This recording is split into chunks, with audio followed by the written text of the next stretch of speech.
Hi guys. Hello. Hi. We're sitting here with Rainbow and Chibi from the Birthday Massacre. Hello again. Hello again. How's the weather treating you? It's good. It's cold. It is coldy.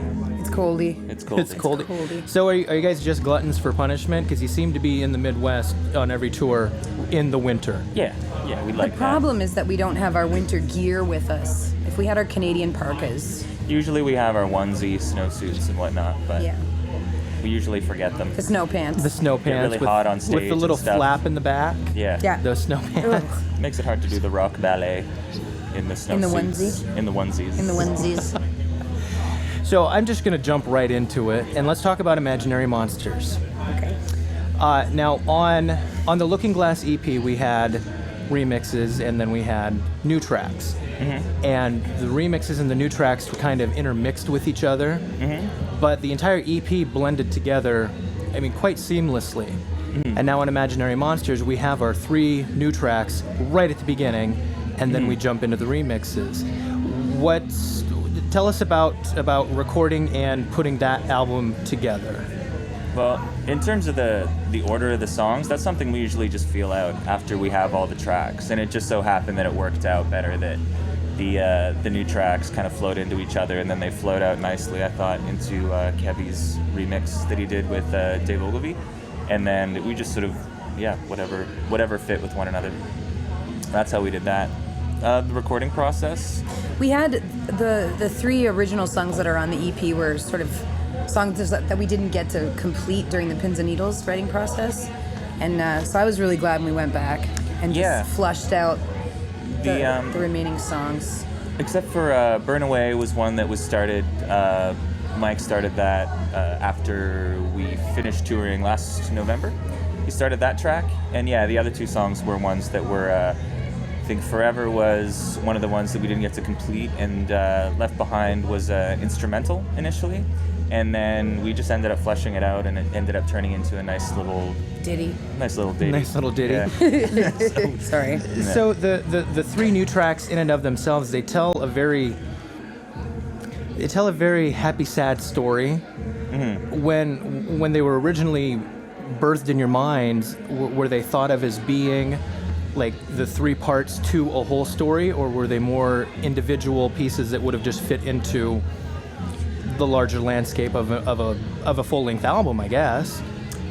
I think lyrically, they came together in and around the same time. Musically, they spanned a greater amount of time in terms of the instrumental writing. But I think lyrically, because they were done, usually we do lyrics last, and Chibi and I usually work on those together, and they were all done in and around the same time when we were completing Imaginary Monsters. So I think it wasn't a conscious effort, but it ended up just sort of coming together that way. Maybe just subconsciously we were sort of just in the same mindset, and Doing the lyrics. Yeah, one thing led to another, and it happened that way. But it wasn't really a conscious decision to have like a full, story or anything like that. Each song definitely has its own vibe, but the themes that run throughout are consistent, I guess.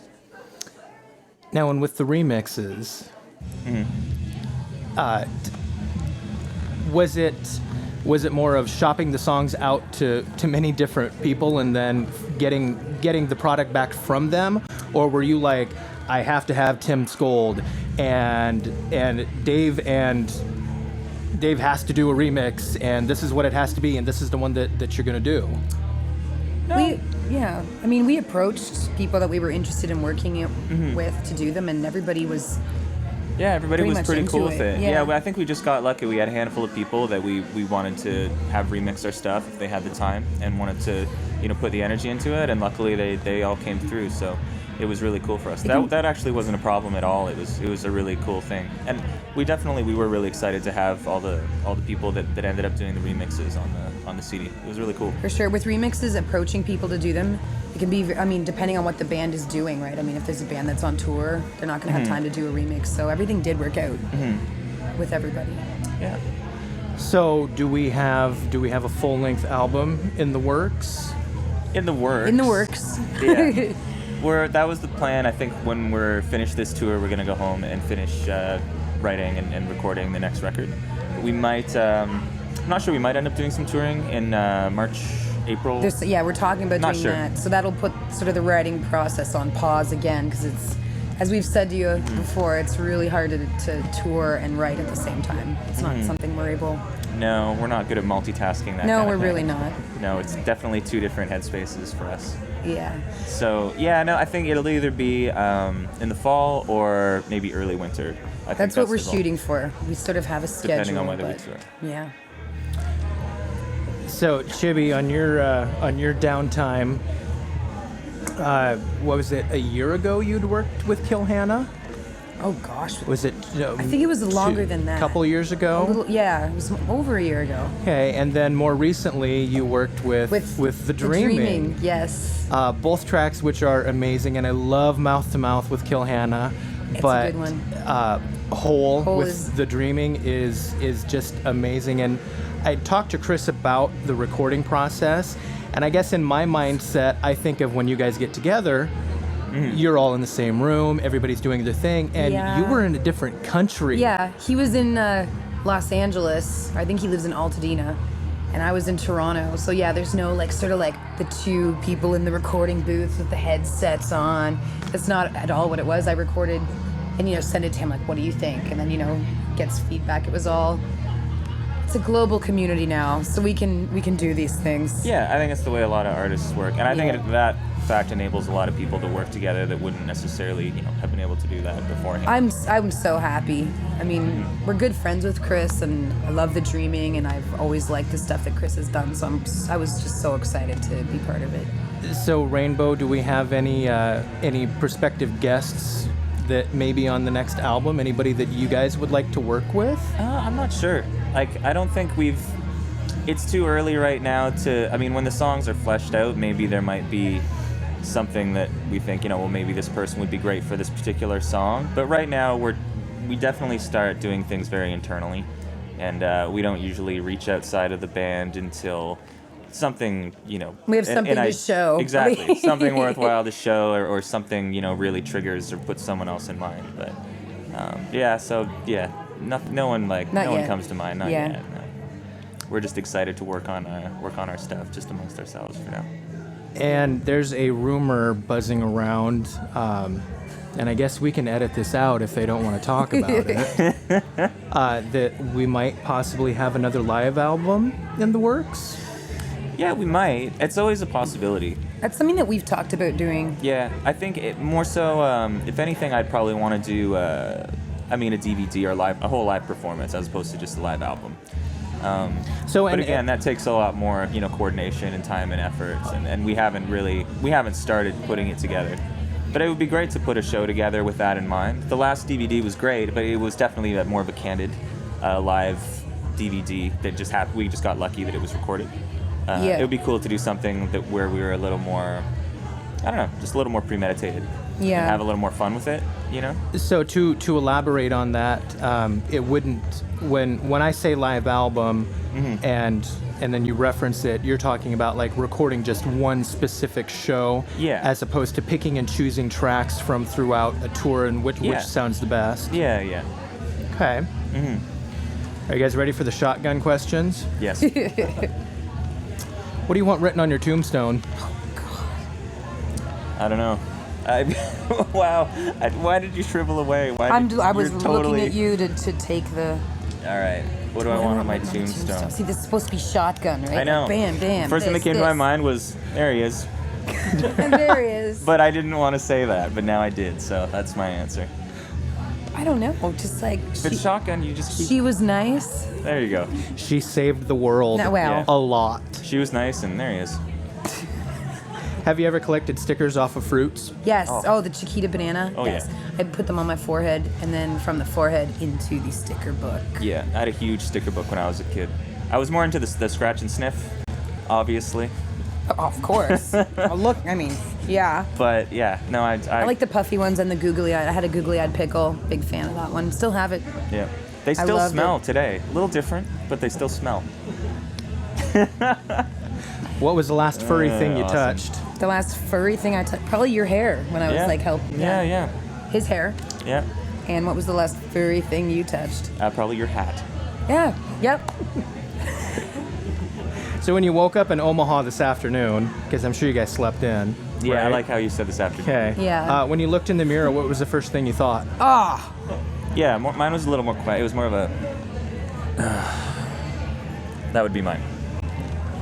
I studied the layers in my hair. Actually, my hair was bad. I had a bad Combined hair day. with, again. That's why I'm wearing my there he hat is. now, actually, because my hair was just... Same thing that would be written on my tombstone. There he is. There he is. What's your favorite cheese? Ooh, I'm in a big provolone kick right now. And I like the string cheese too, the mozzarella string cheese. It's a little more inexpensive here in the States than it is in Canada, so whenever we come here, I get a big bag of string cheese. But provolone all the way for me. These questions are awesome. What's your favorite cheese? I'm gonna go for like Monterey Jack. Very nice, like a pepper, like a spice, I got spiced ches. like a spiced fromage. Way. Ouais. Do you have a secret talent? Secret talent. I like to share my Yeah, talents. if I have any kind of talent at anything, I just really try and just show everybody as much as I I'm can. a good whistler. I whistle, right? You were just saying. I'd say she whistles a lot. I'm a good whistler. I wouldn't, I don't know. I don't have many people to reference you with. Maybe that's not a secret talent. Have either of you ever been arrested? No. No. No. Luckily, you had to think luckily about not. that. No, No, I haven't no. been arrested. Our drummer's been arrested. That's true. Maybe we shouldn't. We'll leave that just hanging in the air. Okay. Totally. arrested. He was totally arrested. It was all a big misunderstanding, of course. Oh, it always is. We just want him to. He was arrested Yeah. outside the White House. Yeah. The plot thickens. Totally. For driving a van. We were in the van. You're not allowed to drive a van within a certain block radius of the White House, which we didn't know because We were ridiculous. We drive We were- a white windowless van. Yeah, and we're all in the van, and Like he gets pulled hurtling, out. and we're in a rush too, so we're just hurtling towards the White House. And once you get in that certain We didn't perimeter, know. we didn't know. And he didn't know. It wasn't like, he was going crazy. It was just, you're not allowed to do that. You're under arrest. And we had a gig that night, and it was very stressful. It was a few years We got ago him back now. in time. We got him It back. was cool. Yeah. If you were the opposite sex for one day, Oh man. what would you look like and what would you do? I would have a Frig. beard, I think. I would go for it. I've always maintained if I was a dude, I would try out a beard, like a substantial caveman beard. That's something I would want to experience. I don't know. I mean, I'd want to be hot, but then I wouldn't want to have guys hitting on me all day. That would be super annoying. So I don't know this is a hard question for me. This is Can I tell you what I think you would look like if you were a girl? let's switch the question up to that. I think you'd be an attractive girl Wait a with a minute. good fashion sense, Wait a minute. experimental haircuts, lots of makeup. Awesome. Next. If your life was a sitcom, who would your sitcom parents be? Oh, Roseanne and Dan from Roseanne. I love the show. I love them. I love that family. I like the sense of humor. I'd like to think I could fit in well in that family, in the Connor family. So, did you have a Connor-esque family? Kind of, growing yeah. up? My dad was always kind of joking around. My mom was always, rah! And it was a very, but that, Yeah. like, but like in a good-natured, Yeah. funny way. Mm-hmm. Yeah. Frig, I don't know, man. My parents are like. Mr. Belvedere. I was thinking that, but no, not Mr. Belvedere. I don't know, the Huxtables, Huxtables. maybe. But why? Just because I think that they're just, they just have their shit Solid. together. Solid. Solid. Folks are pretty solid, His like the folks are Huxtables. solid. Like, yeah. Somebody has to be in this Yeah. in this motley crew. Yeah. It's true. He's clearly the most together of us all. Yeah. I know what I'm doing. And are you ready for this one? Because this is a brain stumper. Why does Donald Duck wear a towel when he comes out of the shower when he usually doesn't wear pants? Because when the feathers get wet, I would think they might cling a little bit more. Totally. Don't you think? I mean, when your feathers are fluffed up, your privates would be covered, but when it's all slicked, Do you notice how quick she answered that? Like she's thought I about have that a lot. thought about it because I And never she had it understood why worked Mickey out. wore pants and Donald wore a shirt, and it was like, but I mean, I guess because Mickey doesn't really have feathers It's also to just cover water his- absorption. It's just cold. If he's wet and the wind, it's windy or air circulation, it's a little colder. Just And to he's kind of maybe just to drying the mop feathers. it up, just mopping up the feathers. Drying up the Drying up the feathers. feathers. No biggie. And to completely come full circle, you're on tour with the Deer and Gray right now, Yep. Yeah, and tomorrow's actually your last show. it is. So how has the experience with with Deer and Gray, Ben, and then not just with Deer and Gray, but I think that this tour has kind of opened up the doors to new fans. You can start. You can kick it off. God, it sounds like we have nothing to say. No, it's awesome. Deer and Gray's fans are really cool. They're really creative people, and we've been really well received at the shows, as well as having a lot of our own fans there. So it's been a really positive tour. Yeah. Their English isn't the best, so there's no real like high five and like hanging Although, out. But Di comes out quite a bit. They're a guitar player, stage left true. guitar player. They're all really nice guys. Like we had a little meet and greet with them and whatever. And the shows have been awesome. yeah. And it's just a positive vibe around this tour, big time. Yeah, it We had a definitely really feels good time. it's definitely like a team effort. Both bands feed well off each other, and it's For sure. What else can you say? It's one of those things where when things are going really well, it's not like we have nothing to say, but it's just there's it's nothing great. to complain about. Yeah, Like which it's is all which good, is what we love complaining, and so when it goes well, we have got nothing nothing to say. We're just like, It's well, oh, everything's good this time. Yeah, I guess Weird. we can't make fun of anything. Can't complain. No, it's awesome though. Yeah, it is. It's been a really cool. good tour. So and finally, when we have all these new people, and I mean even tonight we're gonna have people that have never seen you guys live before. When they walk out, how do you want them to feel? Or what do you want them to take away from seeing you? Just something different. I just hope they haven't seen something like it before, and I hope they enjoy the show and it was Fun. pleasantly unusual for them. Yeah, and they liked us. Yeah. I hope they like us. Oh, and have you perfected your robot dance? Yeah, it's getting better. It's getting better. Do you It wanna- still needs a bit of work. It's just There's very. no- I'm in yeah, a you very. can't this really this show couch it. is It's very a little, restricting, Yeah. And he might, I don't want. and I don't want to hurt. I don't anyone. want him to touch me. So Well, guys, thank you very much. Thank thanks you. for having us again. We're very, very much looking forward to seeing you again this We're evening. really happy to be here. Awesome.